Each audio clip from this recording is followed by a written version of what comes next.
Hello नमस्कार, जय हिंद साथियों। स्वागत है आप सभी का अपना यूट्यूब चैनल राउंड स्टडी पर। दोस्तों, आज के इस वीडियो में हम लोग मॉडर्न हिस्ट्री के एक इम्पोर्टेंट टॉपिक गांधी युग के बारे में डिस्कस करने जा रहे हैं, जो किसी भी एग्जाम के लिए अति महत्वपूर्ण है। दोस्तों, गांधी युग की अगर हम बात करें तो गांधी युग को 1917 से 1947 के बीच माना जाता है। गांधी जी ने अपना सबसे पहला सत्याग्रह बिहार में चंपारण सत्याग्रह 1917 में स्टार्ट किया था और उन्होंने देश की आज़ादी 1947 में दिलाई। तो गांधी जी का जो कार्यकाल है गांधी युग के नाम से जाना जाता है, वो 1917 से 1947 ईस्वी तक है। तो हम लोग 1917 से 1947 की ईस्वी के बीच में गांधी युग के बारे में डिस्कस करेंगे। चलिए, आज का हमारा पहला प्रश्न है, महात्मा गांधी ने सत्याग्रह क्रियाविधि सबसे पहले कहां प्रयुक्त की? तो इसका राइट आंसर हो जाएगा बी, चंपारण। दोस्तों, आपको पता है कि महात्मा गांधी ने सबसे पहला सत्याग्रह बिहार में चंपारण सत्याग्रह किया था। चंपारण सत्याग्रह है क्या? दोस्तों, चंपारण सत्याग्रह एक किसान विद्रोह था, जहां पर अंग्रेजों के द्वारा किसानों पर जबरन नील की खेती को थोपा किया जाता था। तो महात्मा गांधी ने इसका विरोध करने के लिए चंपारण सत्याग्रह स्टार्ट किया 1917 ईस्वी में, आपको याद रखना है। चलिए नेक्स्ट क्वेश्चन देखते हैं। इसका राइट आंसर भी चंपारण हो जाएगा। नेक्स्ट क्वेश्चन है, अंग्रेज पुलिस अफसर कैप्टन सैंडर्स किसके द्वारा गोली से मारा गया था? इसका राइट आंसर हो जाएगा डी, भगत सिंह। भगत सिंह के द्वारा अंग्रेज पुलिस अफसर कैप्टन सैंडर्स की हत्या की गई थी। बाद में इसी हत्या के आरोप में भगत सिंह को फांसी दी गई। चलिए नेक्स्ट क्वेश्चन देखते हैं, जय हिंद का नारा किसने दिया? तो जय हिंद का नारा सुभाष चंद्र बोस के द्वारा दिया गया था। इसका राइट आंसर ए हो जाएगा। ठीक है, चलिए नेक्स्ट क्वेश्चन है, निम्नलिखित में से किस वर्ष में मुस्लिम लीग ने एक पृथक राष्ट्र का संकल्प स्वीकार किया था? दोस्तों, मुस्लिम लीग ने एक अलग देश बनाने का वो जो प्रस्ताव हमेशा से मांग किया था, तो उन्होंने पाकिस्तान प्रस्ताव को जो स्वीकार किया था, उसका राइट आंसर हो जाएगा डी, 1940 में। नेक्स्ट क्वेश्चन है, वर्ष 1947 के बाद निम्नलिखित में किस राज्य को भारत संघ में सैनिक कार्रवाई द्वारा बलपूर्वक मिलाया गया? इसका राइट आंसर हो जाएगा ए, हैदराबाद। दोस्तों, जब देश आजाद हुआ तो हमारा देश लगभग 550 रियासतों में बटा हुआ था। उनमें से बहुत सारे रियासतों को मिलाकर एक देश बनाना इतना आसान नहीं था। ये सरदार वल्लभ भाई पटेल और जवाहरलाल नेहरू के द्वारा बहुत सारे रियासतों को एक करके मिलाया गया, लेकिन कुछ रियासतों ने अपने आप को स्वतंत्र रखने की मांग की, जिसमें से हैदराबाद, कश्मीर, पटियाला, मैसूर, ये कुछ रियासतें थी। वहां के राजा अपने आप को स्वतंत्र रखना चाहते थे, लेकिन बाद में सरदार वल्लभ भाई पटेल के द्वारा हैदराबाद को एक पोलो ऑपरेशन के तहत मिलाया गया, जहां पर बलपूर्वक मिलाया गया। तो ये इंपॉर्टेंट क्वेश्चन है जो एग्जाम में पूछे जाते हैं। इसका राइट आंसर हो जाएगा हैदराबाद। अगर आपसे पूछा जाए कि वो ऑपरेशन का नाम क्या था, तो वो पोलो ऑपरेशन था, जिसके तहत हैदराबाद को भारत संघ में मिलाया गया। ठीक है, चलिए नेक्स्ट क्वेश्चन देखते हैं, किसने कहा था तुम मुझे खून दो मैं तुम्हें आजादी दूंगा? इसका राइट आंसर हो जाएगा ए, सुभाष चंद्र बोस। सुभाष चंद्र बोस ने कहा था तुम मुझे खून दो मैं तुम्हें आजादी दूंगा। ठीक है, नेक्स्ट क्वेश्चन देखते हैं, देश बंधु की उपाधि संबंधित है। इसका राइट आंसर हो जाएगा बी, चित्तरंजन दास। देश बंधु के नाम से चित्तरंजन दास को जाना जाता है। चलिए, क्वेश्चन का जवाब आप कमेंट बॉक्स में देंगे कि दी बंग बंधु के नाम से किसे जाना जाता है? बंग बंधु के नाम से किसे जाना जाता है? इसका आंसर आप लोग कमेंट बॉक्स में देंगे। चलिए नेक्स्ट क्वेश्चन देखते हैं, कांग्रेस का 1929 का अधिवेशन जिसमें पूर्ण स्वराज का लक्ष्य घोषित किया गया था, कहां पर हुआ था? तो दोस्तों, इसका राइट आंसर हो जाएगा सी, लाहौर। ये कांग्रेस के द्वारा सबसे पहले 1929 में पूर्ण स्वराज का मांग घोषित किया गया था, जो कि लाहौर अधिवेशन में यह घोषणा किया गया था। ये राइट आंसर इसका सी हो जाएगा। नेक्स्ट क्वेश्चन देखते हैं, कांग्रेस ने भारत छोड़ो आंदोलन का प्रस्ताव किस वर्ष पारित किया? इसका राइट आंसर हो जाएगा बी, 1942। ये भारत छोड़ो आंदोलन एक महत्वपूर्ण आंदोलन है, जिसने अंग्रेजों की इस देश को आजादी दिलाने में एक महत्वपूर्ण भूमिका निभाई। भारत छोड़ो आंदोलन 1942 में। इसका राइट आंसर हो जाएगा डी। चलिए नेक्स्ट क्वेश्चन देखते हैं, सुभाष चंद्र बोस ने सिंगापुर में दिल्ली चलो का नारा दिया। सुभाष चंद्र बोस ने सिंगापुर में दिल्ली चलो का नारा दिया, यह कब दिया था? इसका राइट आंसर हो जाएगा बी, 1943 में।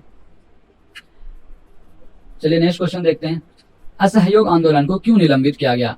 दोस्तों, महात्मा गांधी का एक प्रसिद्ध आंदोलन असहयोग आंदोलन है, जो 1920 से 22 के बीच में किया गया था। तो बाद में इस आंदोलन को स्थगित कर दिया गया। इसका कारण क्या था? इसका राइट आंसर हो जाएगा डी, चौरा चौरी में हुई हिंसक घटना के कारण।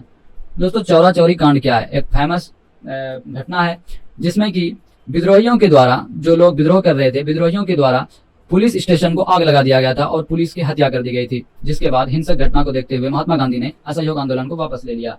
इसका राइट आंसर हो जाएगा डी। चलिए नेक्स्ट क्वेश्चन देखते हैं, वर्ष 1919 में जलियांवाला बाग हत्याकांड कहां पर हुआ? दोस्तों, जलियांवाला बाग नरसंहार के बारे में हर किसी को पता होगा कि 1919 में जलियांवाला बाग अमृतसर में हुआ था। यह जलियांवाला बाग अमृतसर में स्थित है, जो अभी भी लोग वहाँ पर घूमने जाते हैं और देखने जाते हैं। दोस्तों जलियांवाला बाग हत्याकांड एक्चुअल में था क्या? दोस्तों अंग्रेजों के द्वारा एक कानून लाया गया था जिसका नाम रॉलेट एक्ट था, जिसके तहत अंग्रेजों के द्वारा किसी को भी बिना कोई वारंट के, बिना कोई नोटिस के गिरफ्तार कर लिया जाता था, जिसके विरोध में जिसके विरोध में लोगों ने जलियांवाला बाग, अमृतसर के जलियांवाला बाग में एक विरोध प्रदर्शन रखा, जहां पर अंग्रेज के एक क्रूर जनरल डायर, जिसका नाम जनरल डायर था, उन्होंने अंधाधुंध गोलियों से जलियांवाला बाग में लोगों को गोलियों से भून दिया, जिसका नाम जलियांवाला बाग हत्याकांड पड़ा। इसका राइट आंसर हो जाएगा ई, अमृतसर। चलिए नेक्स्ट क्वेश्चन देखते हैं।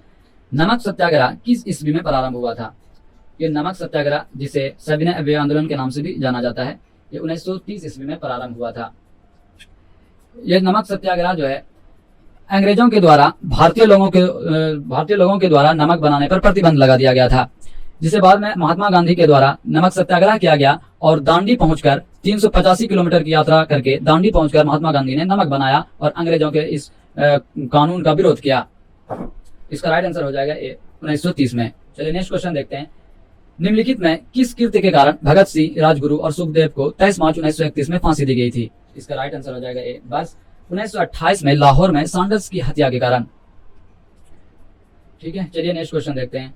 निम्नलिखित में से किस अधिनियम के तहत बिना मुकदमा और दोष सिद्धि के ही विधि न्यायालय ने किसी भी व्यक्ति की कैद करने का प्राधिकार सरकार को दिया गया था? इसका राइट आंसर हो जाएगा ए, बस 1919 का रॉलेट एक्ट।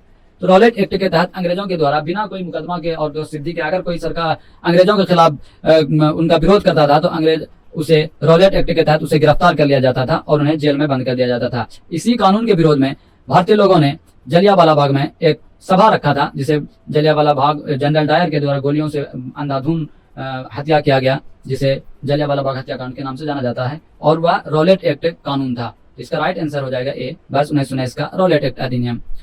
चलिए नेक्स्ट क्वेश्चन देखते हैं। गांधी इरविन समझौता किससे संबंधित है? तो गांधी इरविन समझौता सविनय अवज्ञा आंदोलन से संबंधित है। गांधी इरविन समझौता जो 5 मार्च 1931 को हुआ था, ये सविनय अवज्ञा आंदोलन से संबंधित है। ओके, ठीक है, नेक्स्ट क्वेश्चन देखते हैं। स्वतंत्र भारत के प्रथम गवर्नर जनरल कौन था? दोस्तों स्वतंत्र भारत के अगर प्रथम गवर्नर जनरल के बारे में पूछा जाए, इसका राइट आंसर हो जाएगा बी, लॉर्ड माउंटबेटन। अगर आपसे पूछा जाए कि स्वतंत्र भारत के प्रथम भारतीय गवर्नर जनरल कौन है, तो इसका राइट आंसर हो जाएगा सी, राजगोपालाचारी। ठीक है, आपको कंफ्यूज नहीं होना है। ठीक है, चलिए नेक्स्ट क्वेश्चन देखते हैं। किस अधिनियम में पहली बार भारत के लिए संघीय संरचना प्रस्तुत की गई? इसका राइट आंसर हो जाएगा सी, 1935 का एक्ट। ठीक है, नेक्स्ट क्वेश्चन है। काकोरी ट्रेन डकैती कांड के नायक कौन थे? इसका राइट आंसर हो जाएगा ए, राम प्रसाद बिस्मिल। दोस्तों राम प्रसाद बिस्मिल, अशफाक उल्लाह और भारतीयों ने काकोरी ट्रेन डकैती किया था, जिसे इसका नायक जो है वो राम प्रसाद बिस्मिल है। दोस्तों अभी वर्तमान में ही ये काकोरी ट्रेन डकैती का नाम बदल करके काकोरी ट्रेन एक्शन रख दिया गया है। यह किस सरकार के द्वारा किया गया है? तो इसका ये यूपी गवर्नमेंट के योगी आदित्यनाथ के द्वारा काकोरी ट्रेन डकैती का नाम बदलकर काकोरी ट्रेन एक्शन रख दिया गया है। ठीक है, आपको ये भी याद रखना है। ठीक है, चलिए नेक्स्ट क्वेश्चन देखते हैं। 1919 के अधिनियम में द्वैत शासन दायर की धारणा को जिस व्यक्ति ने परिचित कराया वे कौन थे? इसका राइट आंसर हो जाएगा जेम्स फोर्ड। नेक्स्ट क्वेश्चन है। निम्नलिखित में से किसने 23 फरवरी 1946 को रॉयल इंडियन नेवी के विद्रोहियों को आत्मसमर्पण के लिए राजी किया? इसका राइट आंसर हो जाएगा सी, वल्लभ भाई पटेल एवं मोहम्मद अली जिन्ना। ठीक है, चलिए नेक्स्ट क्वेश्चन देखते हैं। निम्नांकित आंदोलन में किसमें महात्मा गांधी ने भूख हड़ताल को एक हथियार के रूप में पहली बार प्रयोग किया? दोस्तों महात्मा गांधी ने बहुत सारा आंदोलन किया और उनके त्याग और बलिदान से इस देश को आज़ादी मिली, तो इन्होंने सब भूख हड़ताल को एक हथियार के रूप में पहली बार प्रयोग किया था 1918 का अहमदाबाद मिल मजदूर हड़ताल। इसका राइट आंसर हो जाएगा सी। नेक्स्ट क्वेश्चन देखते हैं। अगर आपसे पूछा जाए कि बारडोली सत्याग्रह किसके द्वारा किया गया था? ये वल्लभ भाई पटेल के द्वारा किया गया था। ठीक है, नेक्स्ट क्वेश्चन है। जलियांवाला बाग में गोली चलाने का आदेश किसने दिया था? तो उस समय का एक जनरल था जिनका नाम आर.एच. डायर था, इनके द्वारा जलियांवाला बाग में गोली चलाने का आदेश दिया था। नेक्स्ट क्वेश्चन है। महात्मा गांधी को सर्वप्रथम राष्ट्रपिता किसने कहा? इसका राइट आंसर हो जाएगा सुभाष चंद्र बोस, आंसर सी। सुभाष चंद्र बोस के द्वारा महात्मा गांधी को सर्वप्रथम राष्ट्रपिता कहा था। नेक्स्ट क्वेश्चन है। किस मिशन के असफल क्रिस्प है, अभी थोड़ा मिस्टेक है, क्रिस्प मिशन के असफल होने का सबसे महत्वपूर्ण कारण कौन सा था? इसका राइट आंसर हो जाएगा डी, क्रिस्प का ग्रहण करने या छोड़ देने वाला दृष्टिकोण। ठीक है, चलिए नेक्स्ट क्वेश्चन देखते हैं। भारतीय राष्ट्रीय कांग्रेस के सबसे अधिक समय तक अध्यक्ष कौन रहे? इसका राइट आंसर हो जाएगा ए अबुल कलाम आजाद। अबुल कलाम आजाद 1940 से 1945 तक भारतीय राष्ट्रीय कांग्रेस के अध्यक्ष पद पर रहे। ठीक है, चलिए नेक्स्ट क्वेश्चन देखते हैं। जब 15 अगस्त 1947 को भारत ने अपनी पहली आजादी का जश्न मनाया तब महात्मा गांधी थे। तो दोस्तों इसका राइट आंसर हो जाएगा डी कोलकाता में। जब देश 15 अगस्त 1947 को भारत की अपनी पहली आजादी मना रहा था तब महात्मा गांधी कोलकाता में भूख हड़ताल पर बैठे थे। तो इसका राइट आंसर हो जाएगा डी कोलकाता में। ओके, नेक्स्ट क्वेश्चन देखते हैं। भारत एवं पाकिस्तान का विभाजन किस योजना के तहत हुआ था? इसका राइट आंसर हो जाएगा ए माउंटबेटन योजना। यह नेक्स्ट क्वेश्चन है। महात्मा गांधी की हत्या कब हुई थी? इसका राइट आंसर हो जाएगा बी 30 जनवरी 1948। महात्मा गांधी की हत्या 30 जनवरी 1948 को नाथूराम गोडसे के द्वारा किया गया था। इसका राइट आंसर हो जाएगा बी। चलिए नेक्स्ट क्वेश्चन है। कौन सा भारतीय स्वतंत्र भारत का पहला गवर्नर जनरल बना? दोस्तों मैंने पहले बताया अगर आपसे पहला स्वतंत्र गवर्नर जनरल पूछा जाए तो वो लॉर्ड माउंटबेटन होगा। अगर आपसे भारतीय गवर्नर जनरल स्वतंत्र भारत का प्रथम भारतीय गवर्नर जनरल के बारे में पूछा जाए इसका राइट आंसर हो जाएगा सी राजगोपालाचारी। चलिए नेक्स्ट क्वेश्चन है। कायदे आजम किसे कहा जाता है? दोस्तों मोहम्मद अली जिन्ना को कायदे आजम के नाम से जाना जाता है। चलिए नेक्स्ट क्वेश्चन है। गांधी जी किस गोलमेज सम्मेलन में भाग लेने के लिए लंदन गए थे? इसका राइट आंसर है बी द्वितीय गोलमेज सम्मेलन। नेक्स्ट क्वेश्चन है। असहयोग आंदोलन शुरू करने के समय भारत के वायसराय कौन थे? असहयोग आंदोलन 1920 में शुरू हुआ था। उस समय के वायसराय लॉर्ड चेम्सफोर्ड थे। चलिए नेक्स्ट क्वेश्चन है। भारतीय स्वतंत्रता आंदोलन के दौरान चर्चित पुस्तक इंडिया फॉर इंडियंस के लेखक कौन थे? इसका राइट आंसर हो जाएगा सी चित्तरंजन दास। नेक्स्ट क्वेश्चन है। जनरल माइक ओडायर की हत्या किसने की? जनरल माइक डायर की हत्या उधम सिंह के द्वारा किया गया था। ये जनरल ओडायर वही है जिसने जलियांवाला बाग में गोली चलाने का आदेश दिया था।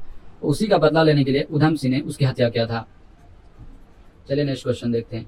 साइमन कमीशन का भारत आगमन किस वर्ष में हुआ था? तो दोस्तों साइमन कमीशन 1928 में भारत आया था। इसका राइट आंसर हो जाएगा बी। चलिए नेक्स्ट क्वेश्चन है। भारतीय कम्युनिस्ट पार्टी का अस्तित्व किस वर्ष में आया? दोस्तों भारतीय कम्युनिस्ट पार्टी की स्थापना 1950 ईस्वी में हुआ था। अगर पूछा जाए कि भारतीय कम्युनिस्ट पार्टी का स्थापना किसने किया था, ये एम.एन. राव के द्वारा किया गया था। एम.एन. राव इसमें प्रसिद्ध भूमिका में थे और भी कई लोगों के द्वारा इस पार्टी का स्थापना किया गया था। नेक्स्ट क्वेश्चन है। महात्मा गांधी के राजनीतिक गुरु कौन थे? तो महात्मा गांधी के राजनीतिक गुरु गोपाल कृष्ण गोखले थे। इसका राइट आंसर डी हो जाएगा। चलिए नेक्स्ट क्वेश्चन है। सारे जहां से अच्छा हिंदुस्तान हमारा के रचनाकार कौन है?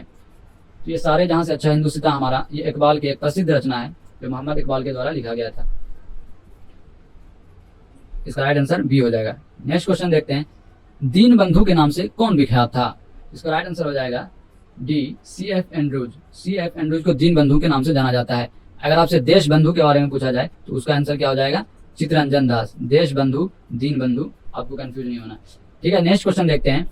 माई एक्सपेरिमेंट विथ ट्रूथ के रचनाकार हैं। ये महात्मा गांधी की एक प्रसिद्ध पुस्तक है माई एक्सपेरिमेंट विथ ट्रूथ। इसके रचनाकार महात्मा गांधी है। इसका राइट आंसर हो जाएगा ए महात्मा गांधी। नेक्स्ट क्वेश्चन है। दांडी यात्रा में गांधी जी ने कितनी दूरी तय करके नमक कानून का विरोध किया था? इसका राइट आंसर आ जाएगा 385 किलोमीटर। महात्मा गांधी ने साबरमती आश्रम से दांडी की यात्रा 385 किलोमीटर की यात्रा पूरी करके दांडी में नमक बना करके अंग्रेजों का विरोध किया था। इसका राइट आंसर हो जाएगा बी। चलिए नेक्स्ट क्वेश्चन है। गांधी जी ने किस कानून को काला कानून कहा था? इसका राइट आंसर हो जाएगा ए रॉलेट एक्ट। रॉलेट एक्ट 1919 में अंग्रेजों के द्वारा लाया गया था। इसके बारे में मैंने पहले भी बताया, जिसके तहत अंग्रेजों ने बिना किसी मुकदमे के किसी भारतीयों को विरोध करने पर उसे गिरफ्तार कर लिया जाता था। इसे महात्मा गांधी ने काला कानून कहा था। चलिए नेक्स्ट क्वेश्चन देखते हैं। चंपारण सत्याग्रह के दौरान महात्मा गांधी के साथ कौन शामिल था? इसका राइट आंसर हो जाएगा राजेंद्र प्रसाद व अनुग्रह नारायण सिंह। दोस्तों एक क्वेश्चन और पूछा जाता है कि चंपारण सत्याग्रह के दौरान महात्मा गांधी को कौन बचाया था? इसका आंसर हो जाएगा बत्तख मियां।